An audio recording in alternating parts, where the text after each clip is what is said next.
Hi, Grandma here, and I am reading Tirzah and chapter 18, and it's called Benj's Stone. Now remember that Benj is one of the twins that is in the same group as Tirzah. Her family is, their family is Jerioth and Molid. Jerioth is the mother and Molid is the father. Benj's Stone. How could sheep be so dumb? Ram pulled the thick black thorn from the side of his hand and put the stinging hand to his mouth. At his feet on the floor of the dry wadi, a fat sheep stood nosing about for food. It was covered with dust and bits of thorn bush tangled in the curly wool, but none the worse for its wandering off from the others. For an hour, Ram had searched for it, at last hearing its silly bleating. With a swish of his rod, he drove it along the gully bottom back toward the flock he had left behind with Reuben. It was hot, and Ram could feel the sweat running down his back. The sheep must have slid its way into the wadi and then continued walking in it to have come so far. He brushed a brown lizard from his path and watched it sliply quicken to a crevice. The sheep took no notice, stopping when he stopped, moving on when he moved. At a bend in the wadi, the sheep bounded out of sight, and Ram hurried after it, only to stop short at the sight in front of him. It was Abishur. He was sitting on a flat stone under the overhanging bank of the stream. For a minute, they both stared at each other. It had been a week since the funeral, but Abishur still had not spoken a word about his father's death. Now, Abishur gestured to another stone. "Be my guest," he said. Ram sat down. "How long have you been out here?" he asked. Abishur picked up his flute, but put it down again. "Oh, no more than an hour or two. I left the flock with Jonathan. He's the practical one anyway." Abishur's voice was bitter. "Practical? Wasn't that what they called my father?" Ram was silent. Abishur put his flute to his mouth and this time played a mournful tune, one Ram had heard before. "I wasn't there when he died, you know. Jonathan was with him, but not me. I was up in the hills, safe and secure." "You couldn't have helped him anyway," Ram said. "Your father was a leader. The Levites knew that. I'm sorry. He believed he was right. You couldn't have changed that." Abishur picked up a small stone, sent it dashing along the wadi bottom. "I didn't try. Maybe if I had tried to help him, something would have changed." Abishur turned his head away from Ram. Ram reached out a hand to his cousin. "Look, if it's any help, I know something about guilt. I once followed your father and Jonathan without question.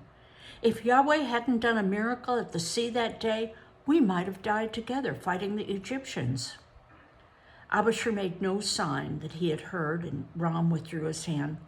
"Listen, I know how you feel that you failed him somehow. I felt that way too, like I'd failed my own father and Moses and Yahweh too." The sheep nuzzled between Ram's feet, and he pushed it away. "Do you know what I mean, Abishur?" Abishur answered quietly.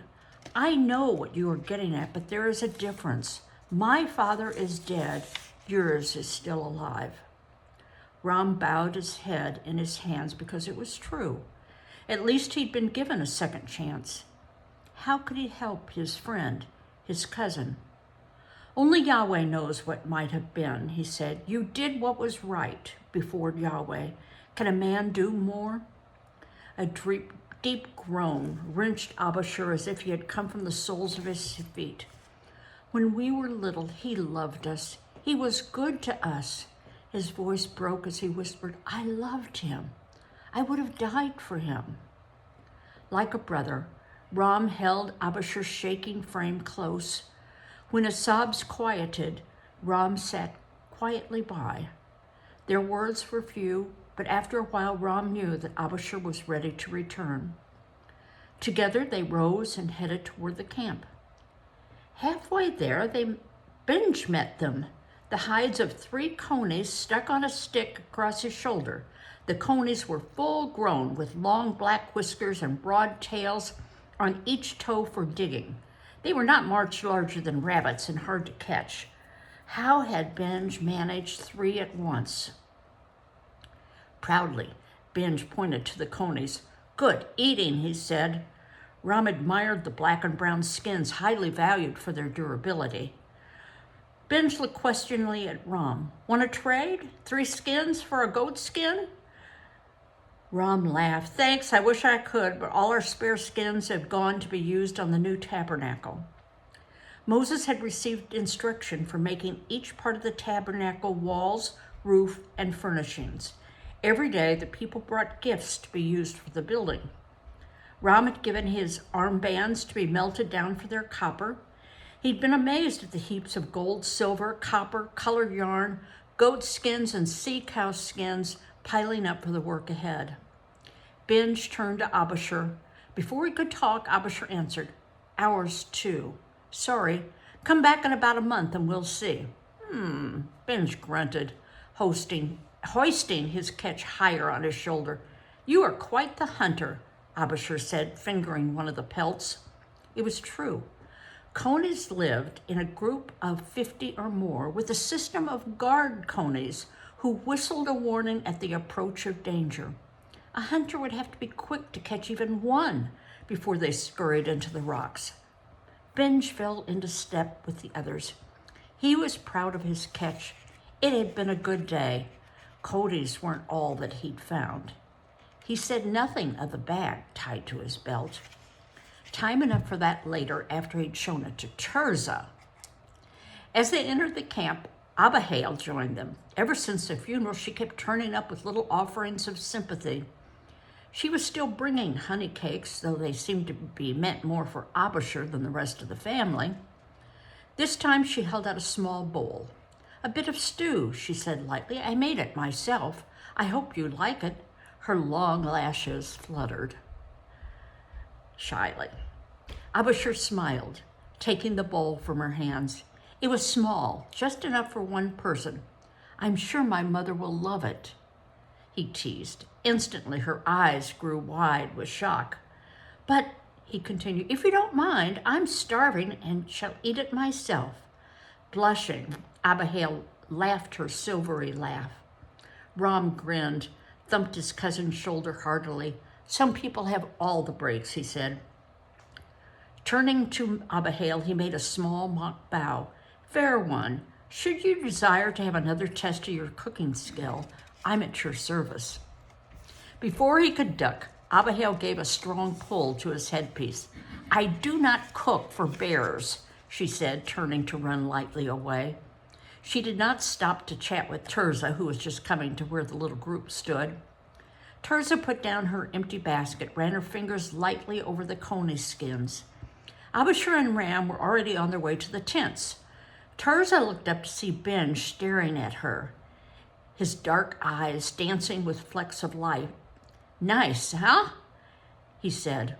Tirzah only nodded and picked up a long set of whiskers hanging from one of the hides. Benj fished in the pouch at his belt with his free hand. "I have something else to show you. Tiz, look here." In his hand was a large flat stone. Tirzah took the stone, curious to inspect the grooves she saw imprinted on the side. "Why, it's a fish! The whole body of a fish!" "Right, bones and all," Benj said. "And see there on the side, a seashell embedded in the rock." "Where in the world did you find it?" Tirzah said. Benj scratched his head as he answered, "That's the funny part. You can tell that the shell got caught in the rock somehow, and I think the fish did too. It's so perfect. What I'd like to know is, how did that rock get attached to the top of a hill in the middle of a desert?" Tirzah held the whitish rock carefully, turning it first one way and then another. "What will you do with it?" she asked. Benj looked surprised. "Don't you know? It's yours, of course." Now it was Tirzah's turn to be surprised. "I shouldn't keep it, Benj. It's too wonderful." She held the rock in both hands, wanting it, yet unsure what to do. Benj settled the matter. Take it. I meant you to have it. Besides, there are probably others. Next time I go hunting up there, I'll look around for more. They had begun walking slowly toward the camp, Tirzah with the rock in her basket. Benj kept the coney skins on his shoulder farthest from Tirzah. Already they were beginning to smell badly and would get worse before they were cured. All evening, Tirzah kept the rock a secret. When everyone was silent around the fire, she brought it out and passed it around. When it came to Molid, he looked for a long while.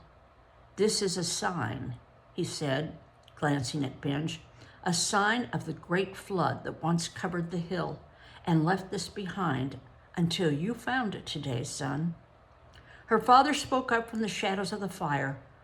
I have heard Moses tell the story of our ancestor Noah and the great flood, but it would please me to hear it again, Molid, if you would tell it. When Molid finished, a feeling like awe and peace mixed together filled Tirzah's mind. How great Yahweh was. Well, that was very interesting, wasn't it? I don't believe the fish got stuck in the rock. I think the fish got stuck in mud, and the rock was the mud after it hardened. But other than that, it's an interesting thought. And I think it's appropriate that we end with the story of Noah and the big flood, because that very possibly could be the reason why the fish and the seashell were up so high. Anyway, hope you enjoyed that chapter. The next chapter is called A New Way. The only other question I have is what exactly is a coney? And I don't know. I'll have to look it up. But from the description of the pelt being smooth and coveted, and that it being long and slender, and it living in groups where they would have one being like a watchdog, I suspect that it's a member of the weasel family. But I'll look it up and I'll tell you the next time. Bye-bye.